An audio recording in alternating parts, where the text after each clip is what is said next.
I graded all the teams at the quarter mark. We hit the halfway mark of the season officially this weekend. But I'm going to go out on a limb and say that over the next 1 or 2 games, the letter grade really probably won't change very much. So 31 teams, 31 grades. Let's go ahead and get to her. The Anaheim Ducks, 19, 15, and 7. Right now, I would give them probably a C+. I'm going to try to grade it C+, C, and C- and whatnot. Decent runs along the way. Are they likely to make the playoffs? I don't know. 19 wins and 22 losses overall tell me they're still kind of sketchy. And I know they usually have a strong second half. We'll see if they can do it again this year. Arizona, 17, 20, and 2 so far. I would as well give them a C+. I think that Arizona's done better this year than they did last year. They haven't really maintained the momentum they had at the end of last season, but momentum doesn't really pass or cross over from season to season for the most part. Boston, 21, 14, and 4. Considering the injuries they've been dealing with, I'll give them a B.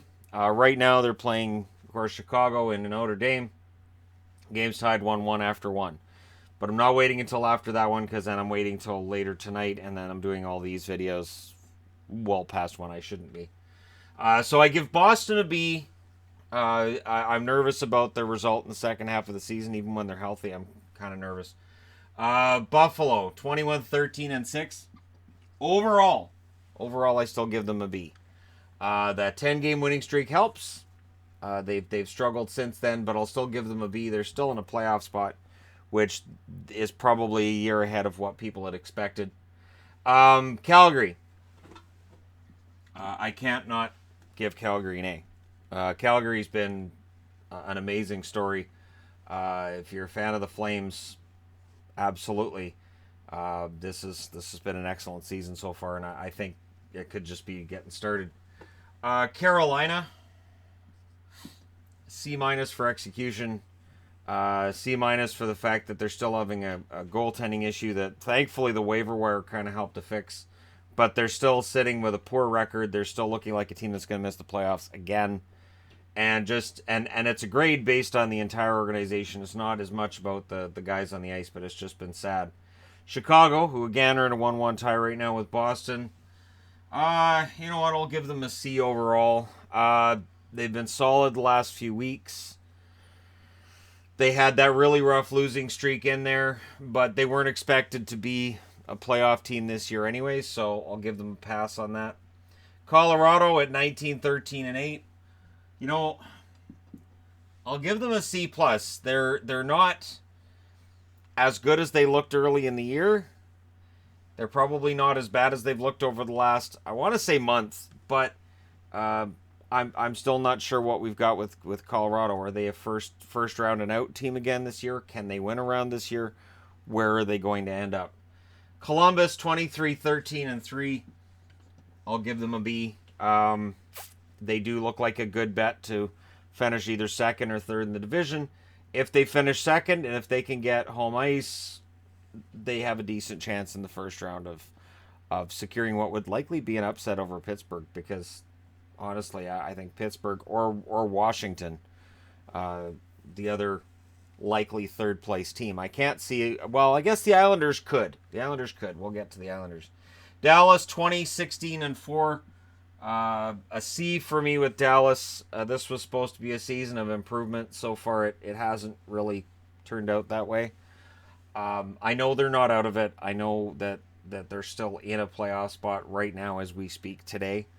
But I have not been overly impressed with Dallas. The comments by Jim Lights and just the overall look of the team, I'm very concerned that Dallas is again primed for a second half meltdown. Detroit, I'll give them a C as well. I'm not giving out failing grades right now that I know of. I haven't got to anybody yet who gets a failing grade anyways. Detroit, again, probably right about where we'd expected them to be. 15 wins, 26 losses, so 15 wins, they're on pace for 30. That's probably about right. It's a long season if you're a Detroit fan, but this is kind of where they were expected to be. The Oilers, 18, 18, and 3. C minus for the Oilers. So they're for me down in the same realm as Carolina. Oilers had it. They had it. They were doing very well, and then they lost it. And then they had it again, and then they lost it. And right now, this team seems to be trending into the abyss once again, out of the playoffs. I'm already seeing Jack Hughes jokes getting made and draft lottery jokes getting made about the Oilers. Poor season for them. Again, Florida. Yeah, Florida, C minus for me with Florida too. I can't say that if Luongo had been healthy, they'd necessarily have a better record. I know they're sitting at 17, 15, and 6 right now, which means that they have more wins than losses. But the fact they've won 17 out of 38 games, not amazing considering this was supposed to be a year that they turned things around. They really haven't. LA 16, 21, and 3. There's a failing grade. I understand they've been better lately. That grade likely changes at the 3-quarter mark, but for me so far, it has been about the inability to score, the inability to maintain momentum, and though they've won 5 of their last 6, it's still for me been, when you look at the entire half of the season, and that's what I'm trying to do with these grades, for me, LA's come up short. They were in the playoffs last year, and they don't look like it right now. Minnesota, 18, 17, and 3. C, I guess.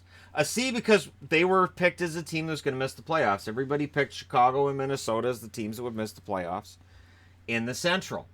And there were some who picked Dallas to miss the playoffs and some who picked Colorado. So where Minnesota is kind of where they were expected to be. Now that really solid start they had kind of made everybody probably think they're more than what they necessarily are. But again, we're here to report on what the team actually is. Montreal, 21, 14, and 5. I'll give them a B for that. Pretty solid run. They've had a couple of cold spots along the way, but Montreal's in a much better position than was expected at the start of the year. I like what Montreal's been doing. Even with Niemi as the starter while Price has been hurt, hasn't really hurt their record any. So good start for them. Nashville, 23, 15, and 2. I believe I had them as an A in the first quarter. I'll give them a B for the first half. They've had a lot of injuries. I can't penalize them a whole lot, but I can't give them an A either when they've had injuries. So for me, that's a B for the Nashville Predators. They're on pace right now for, I think, 98 or 99 points on the season. New Jersey Devils, 15, 16, and 7. Remember, they won their first 4. And for me, it's been a C minus with New Jersey. I'm not going to give them as harsh a grade as LA because New Jersey was kind of favored to fall out of the running this year. New Jersey was a team that a lot of publications figured was going to drop out of the playoffs. I, on the other hand, was silly and optimistic and thought that New Jersey could get back there. And silly me on that one. My bad. But New Jersey, there is still a little bit of hope, and yet it's only a little bit because the Metro's really picked it up lately. So all the talk I had about a month ago that being in the Metro means you're not out of the playoff race, in New Jersey's case, that's probably no longer true. And probably the case with Carolina and Philly as well. Islanders, 21, 13, and 4. And you know what?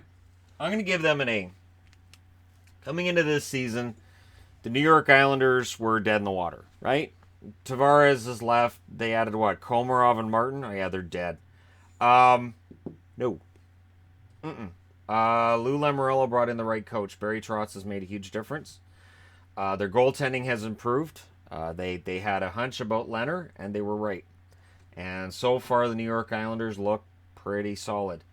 Because of the fact they're in the playoffs when they were expected to be at the bottom or near the bottom, I'll give them an A. The Rangers, 17, 14, and 7. I'll give them a C. They're right about where they were expected to be. Despite one really nice long hot streak they had there, they're still right about where we expected them to be at this time of year.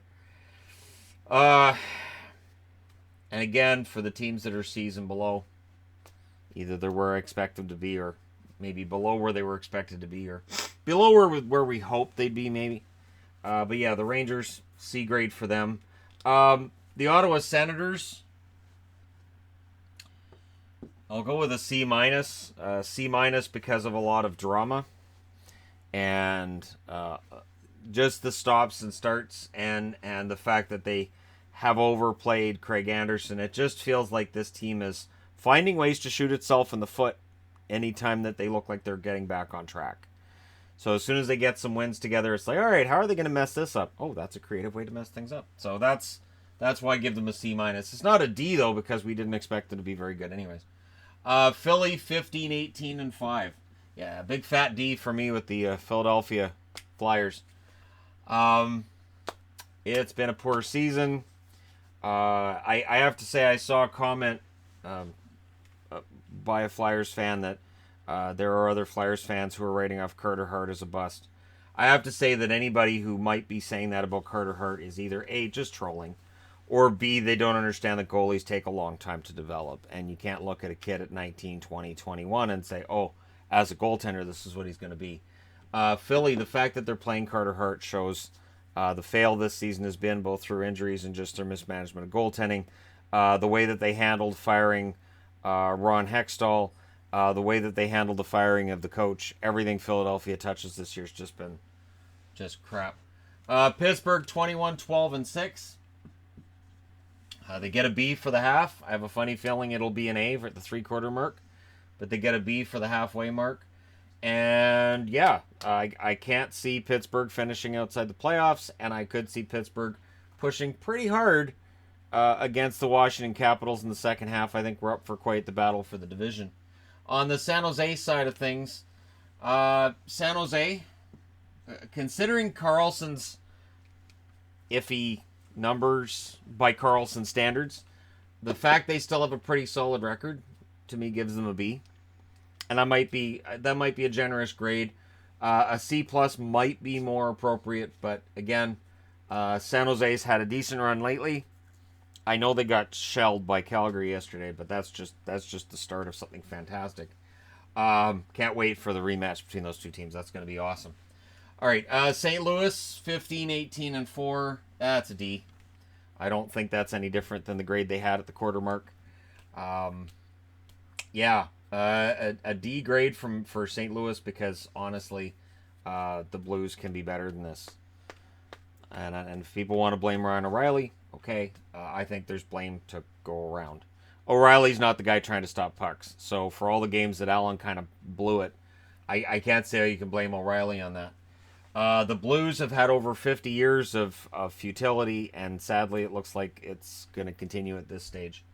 Tampa 31, 7, and 2. An A and quadruple plus for Tampa. It's been an insane run. Right now they're on pace to break the Detroit Red Wings record for wins. They're on pace to break the Detroit Red Wings record for points. And to put up about 14 regulation losses this year, which is just insane in the salary cap era when you've got so many replays and so many strategies and you have so many coaches behind the bench. Putting together a record like this in this day and age is really difficult. Back in the day, back in the 70s and 80s, you didn't have all the replays, you didn't have all these strategies, you didn't have defense like we have now. I think that if you took the 76, 77 Montreal Canadiens and you put them in a scenario like we have now, where there are so many good teams, so many good players, and so many well-coached teams, I think it would have been very difficult for them to put up a season of 130 points. I think 60 wins would have been very difficult for them. Anyways, fantastic season so far for Tampa, and I think the sky's the limit. Toronto at 28, 11, and 2, also an A. It's been an amazing run for Toronto, and they are they're the second best team in the league, not that you'd know from watching what Tampa's done. Now, Toronto's had their cold areas in the season, but when you look at the overall performance over the 41-game schedule, yeah, they're an A. They are absolutely fantastic. Vancouver 19, 19, and 4. Everybody said they were the worst team in the league, yours truly included. And they're at 19 wins, 19 losses. I'll give them a B. They were not supposed to be here. They were not supposed to be this close. They were not supposed to be good. They were supposed to be kind of poor.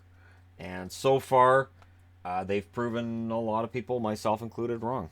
And while they lost in New Jersey, we'll see when they go into Ottawa, and then they play Montreal and Toronto after that. We'll see how they come out of this Eastern swing through Canada. Vegas at 23-15-4, also a B. They started this season off poorly. They had an excellent second quarter. That brings their grade up. I know I didn't give them a B for the first quarter. I'm 99.9% sure on that one because, yeah, Vegas had a rough start to the year. They looked like an expansion team a couple months into the season. And now, here we are. They're at 23-15-4. And we're discussing not whether or not they're going to make the playoffs, but what position. At least most of us are. There's still those who say they're going to fall out. They're not this good. But those same people said that last year as well. And I said that at points last year, and eventually I gave up and realized for Vegas reasons they're going to make it. This year has not felt like for Vegas reasons. However, this year they feel more legitimate than they did last year. Not meaning any offense to last year's Misfits. The Capitals at 24-11-3. Hard not to give them an A. Last season they were iffy at points. They won the Stanley Cup, of course, in the end of it. They had a bit of a cup hangover at the start of the season, but they've been excellent since then. And the fact that coming off of a Stanley Cup, they've won 24, lost 11, and then lost 3 more in overtime or shootouts, that's an insane record. And it is very easy to have a big letdown season after winning a Stanley Cup. And in the case of Washington, they partied a lot. It's not like they rested over the summer. More keg stands in their future? Maybe. With the Stanley Cup, that's no longer allowed. The Winnipeg Jets, 25-12-4. I can't not give them an A.